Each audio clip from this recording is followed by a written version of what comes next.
What that means is that we met on Tinder. Yeah. I was swiping. Which way do you swipe? I don't know. I was swiping them away. Whatever that is. You're trying to clean off your phone. Yeah.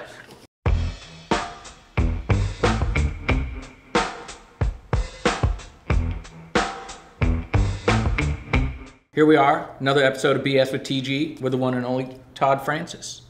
Hi. Todd is most known for doing the graphics for Antihero, I'd say. I would like to go back to the beginning of your days at Deluxe, because we have so much other information out there and insight to your art and why and etc. But most people don't know about your beginnings with Deluxe and being part of actually Deluxe, like 9 to 5. Right. Well, and it's also like people sort of glamorize what we do, Yeah. and maybe elevate it to a status that it doesn't. You know me too well to know it doesn't deserve that status.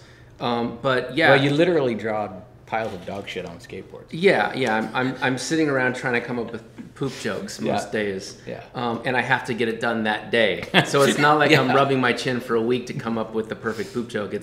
I'm like scratching my head for lunch to think of the perfect poop joke.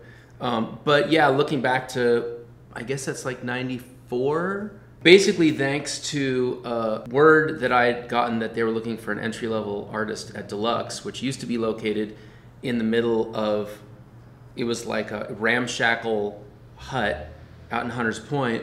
I threw all my examples of my like college work and some freelance stuff that I've been doing for like the SF Weekly and places like that. Threw it together and scrambled out there and presented it to you, among other people, and you and Jim and Jeff Clint, and I think for lack of candidates, got the job.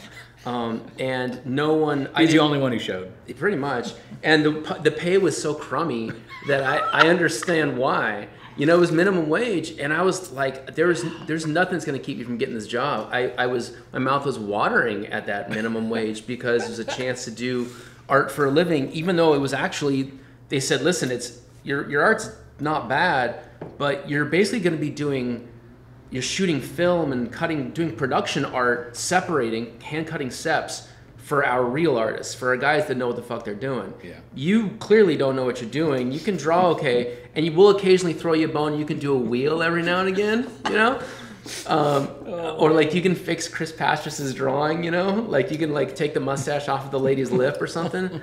But that's it, and that's all you're gonna be doing for a while. So like, you're cool with that, right? You get it, right? And I go, yeah, it's fine. Paying your dues. And what's funny too is, I know that you guys were like, I don't know about this guy. And so I told you guys, I'm like, hey, listen, I know you guys don't know me. I don't know anybody here, but I know Nadas. I go way back with Nadas. So right. Like, give him a call. He can attest to the fact that I'm not mentally ill or a kleptomaniac or anything. He'll give me a character voucher, and I think one of you guys, I think it was probably Jim, called Pulled out the rotary because it was so long. Yeah, exactly. And Nadas, lied my way into the job. It's perfect. And then it was off the races because the art department was so small. Yeah. You sat in there, I sat in there, and there was like 2 other guys. Yeah.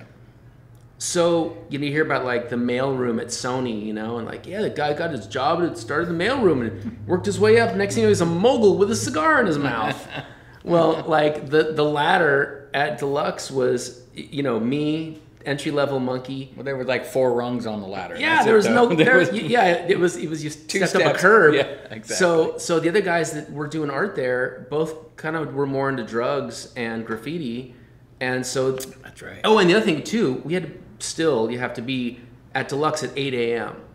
And that was really hard for half the people that worked there. Even the people who were really good. Oh yeah. They're just like, fucking 8 a.m. And back then you could afford to live in San Francisco, so most of us lived in San Francisco, but it was still out in Hunters Point. So you had to figure out a way to get out there on time for 8, and it was really hard and fast.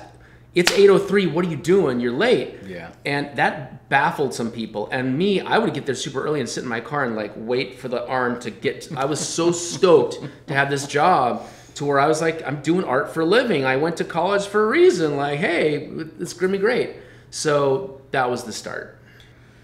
So so you're in there, you're the grunt, you're starting out, you're green. How did you come to the fore? Like, how did you ascend? Yeah, my ascension took place, like most things, via attrition. You know, like death, basically. Yeah. The Crush left. He wanted to do graffiti full time, and he hated being there at 8 o'clock, and he hated that he couldn't smoke weed before he worked or during. And it was, and I mean, we were all in our like early 20s, so it wasn't like we had this lifetime of business experience where you're like, oh, this is the way it's supposed to be, and he was an artist, and he just was like that sort of stereotypical, like, whatever, kind of leaf in the wind. Sure. And he would be up late every night doing graffiti in the East Bay. Yeah. And so he'd have 3 hours of sleep, and he'd come in just a mess. So he got sick of it, left, after being warned a bunch of times he was late all the time. And I'm like, well, shit, I'm never late. So they had to bump me up, And so they bumped me up. We brought in another person to sort of take that spot, Christian Cooper, who still contributes to Antihero and was much better at the job when he came in than I was when I came in. And so it was just, it was that short ladder. Sure. Yeah. All right. So the Inception of Antihero, was it 95? What was it? I think that's right. Around there. Did you start working with Antihero right out of the gate? I don't remember. Or did it take a while to get to the point of Julian kind of trusting you? And yeah.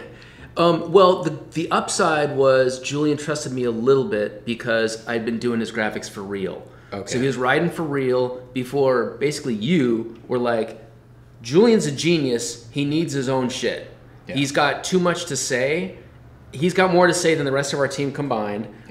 And he's like this extremely important person in skateboarding. Let's give him what he deserves, and then it's gonna be great, And I was the art director. I'd been the art director at Deluxe for whatever, a few months or something, and as the art director at Deluxe, you oversee stereo, and you oversee reel, and you oversee Spitfire and Thunder and everything else. But you're not really in charge of any of it. The ideas are coming from the collective.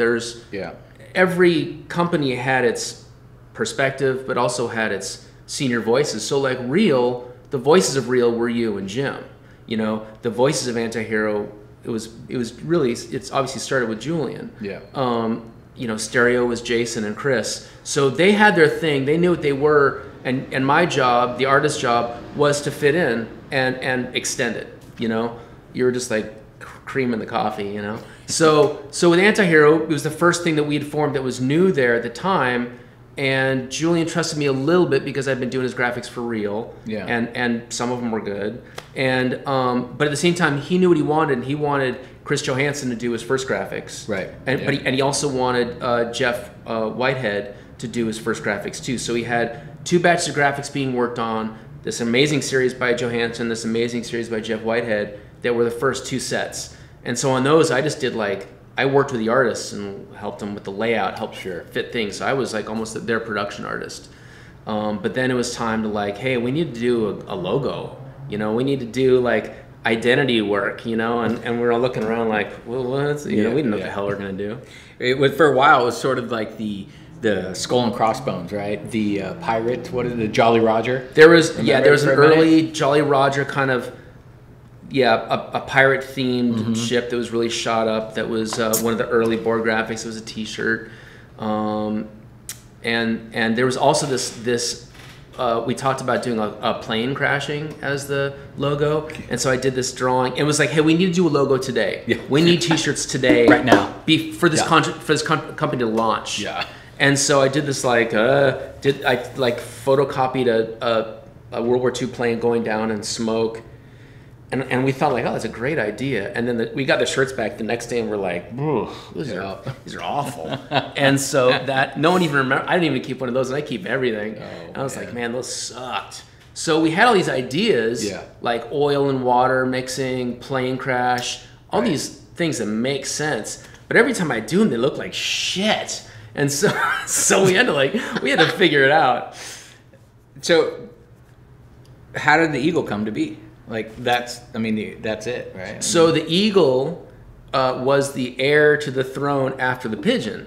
So we did the ship that you mentioned, and then we did the pigeon, and the pigeon was Sean Young and Julian coming in one day and like, hey, we got to do a pigeon for our logo. If we're gonna have something they keep pressing us for this logo, it's gonna be a pigeon, but it's not gonna be this perfect royal regal pigeon. Oh no! I totally remember this like it was yesterday, but the line was like, it needs to look like there was an oil change dumped on it, and I'm like, I like that. That I can do, and so I did this, drawing of a pigeon that looked just like that, and that was right around the same time the video came out, and there was that clip in the video of Sean Young going to pick up a pigeon and like, I don't want to touch it, Yeah. and so I think their idea came from why they had shot that, and they came in, so it just harmonized perfectly, and we all really liked the pigeon a lot.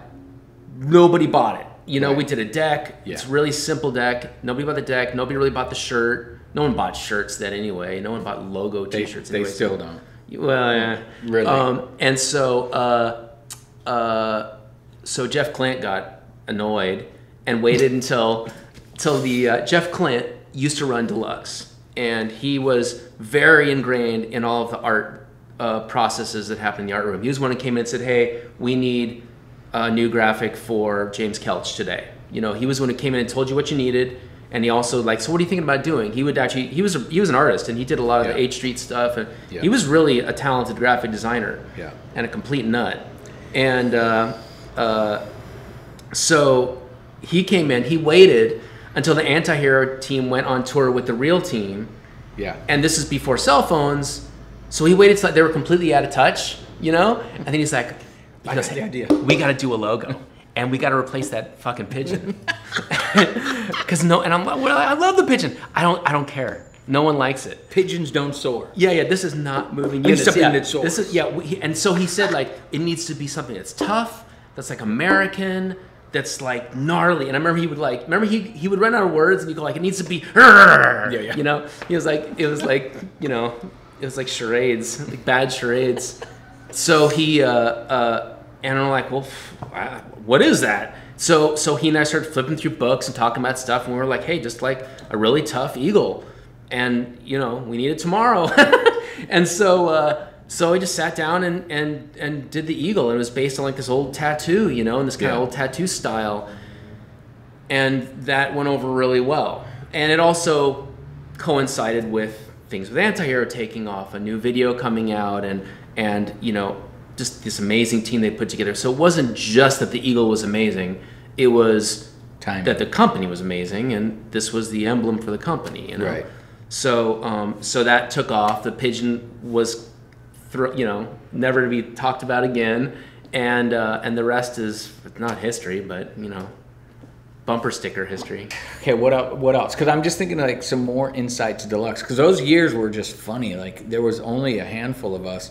So the best shit was when Rubin was around. Oh man! And the brainstorming sessions, the think tank, sitting around that table, just coming up with names for wheels or ideas. For those of you who've never heard about Rubin Orkin was in my opinion, was skateboarding's Rodney Dangerfield, for lack of a better way to boil it down. Yeah. Amazing skater, total local legend. He also was the team manager for Thunder and Spitfire. So he would go out to Phil. There's so many great. Rubin Orkin deserves. I shouldn't be here. It should be people taking turns talking about Rubin Orkin. Man. He's really important. And I carpooled with him every day. So Jake Phelps and I and Rubin would carpool in every day, and we'd pick. So Rubin, you and Jake and Rubin and I would pick up Jake, and sometimes Jake would be in this great mood, and he'd be talking shit. Other times he'd just be like, just be grumbling, and Rubin would be telling some story about his girlfriend and their cat Brubaker, and it was my stomach would hurt, by the time I got to work just from all the shit. But so Rubin ran those companies, and he would go away on the weekends a lot to go skate in Philly and place, and he'd come back. I remember he came back from Philly. He goes, and he talked like Rodney Dangerfield. He had this voice, and he'd go, Philly was amazing. It was going off. He goes, I met these two kids, Mike and Bam.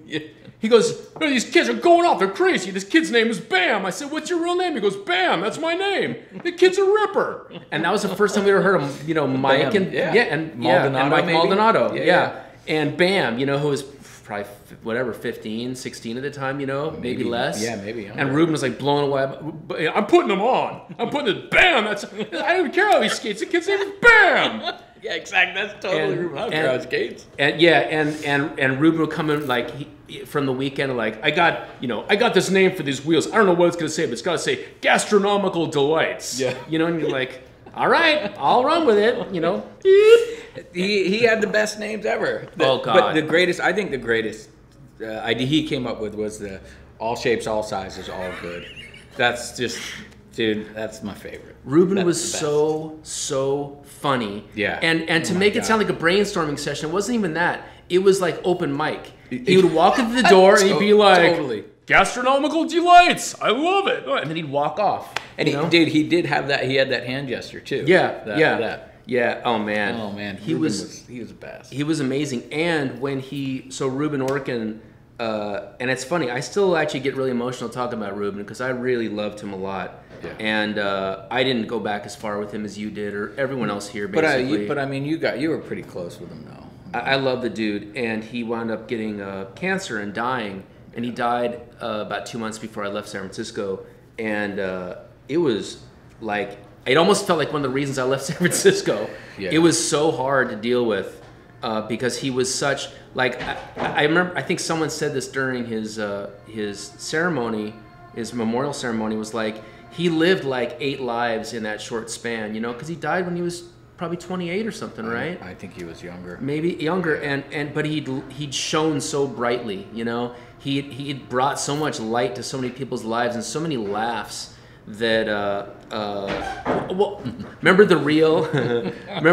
graphic that was the Texas Chainsaw Pig Fucker? Oh yeah, that was his idea. He came in one Monday and he goes, "I got it. I'm starting a new band. I don't know what we're gonna do, but we're gonna call it the Texas Chainsaw Pig Fuckers." And Jeff Clint was like, "That's a board. Just do it. I need it tomorrow." That was how it worked. There was no like process of like, well, hey, let's see how this pre-books in 6 months. There was no like pie charts. No, it was just like, hey, I just heard this goofy idea. You need to draw that, cut steps. It needs to go to the printer tomorrow. We'll have it in stock on Wednesday. It'll probably sell. We're only gonna make 100 of them, so who gives a shit? Exactly. These guys are skating outside, as you can hear it. If you can hear the banging, so these guys are riding their skateboards against the walls. I mean, why would somebody do such a thing? Highly disrespectful. Like, what's the point? I don't get it. Hear it? Whatever. They keep falling down. Well, I'm not gonna tell. That'd be so fucking funny. Go out there and be like, "Hey, you little! Oh my God, we could throw some water out the window." So these guys are skating. So you're hearing banging against the wall, and of course, you know. I mean, I'm not gonna go kick them out yet. Okay, so we're at Deluxe. You're like, now you're the guy, kind of, I guess you're the art room director for the most part, right? The title is art director, but I'm directing myself pretty much. Yeah. I'm directing one other artist and I'm directing snacks. Yeah. And okay, so the Eagle, he did the Eagle graphic. We all know that. When did you leave? Let me just ask you this. When did you leave? I left in 99. 99, okay. And I grew up in LA, and I felt like I was just a little tired of San Francisco at the time. Just kind of tired of everything, and wanted to move back to LA and start a family. Right. You went down there, you did some boinking and had sprouted some little chickens. Did some breeding. And then, but you started to work for Element, right? I did. I was still doing stuff for Antihero from down there. Yeah. But I was definitely not. That was before working long distance was not only sort of the norm or accepted, like no one had ever really done that with Deluxe, and also like the idea of emailing files and stuff was kind of not really happening yet either. Yeah, so totally. It was it wouldn't have really worked very well. We did it a little bit, but yeah. One of the funny things that happened at that time. So it would be after I left, and there were some people here at the time, like, so Mike Novak was working here. He came in right when I left. Okay. And he just, Antihero became his baby. There were some other people that worked in the art room at the time that were not very like-minded in terms of anti-hero. People are a little too like fresh. Yeah. And so they were, and Julian has a trust thing. He doesn't just let anybody jump in. And so they're like, what are we gonna do for graphics? And so what they would do is they would dig through the box of all my old doodles and stuff, including like ones that were this big. You know, they're like baseball cards. And they take them and they blow them way up and like add something to them to make them better, you know? And so for months I'd be like, oh man, you guys turned that into a graphic? You should have just told me, I would have redrawn it. Like, that sucks. So there's one with like these two pigeons fucking that was it was awful. It was drawn so badly. There was the one with the man and woman in underwear. And then you flip the board over and it's not a woman, but it's another man. Oh, okay. There's that one. That was just a doodle that I was like, this is terrible. I'm never gonna do this. And there's a bunch of stuff like that that just ran. That's so but they awesome. Julian didn't want to let other people draw anti-hero, so he was just taking on my worst doodles. It's like the B and C sec. Like, Not even, like the B and C stuff was the stuff I was doing when I was here. We're talking about like the bottom of the barrel, man. It was funny. So, okay, so you split, you're down there, you're doing the element thing, and then, okay, when did you get kind of pulled back in? That's what I don't remember. Well, so I got started with New Deal and Element because Nadas was art directing for them. Right. So Nadas and I moved back down there. I was living 2 minutes from him, so we'd work on graphics together. It was great. And Nadas is just an unbelievable creative, as you know, like totally. Maybe the most talented man on the planet. Like he's a great friend. So it was a dream, you know. And then he left, and I continued to do work with them for a long time.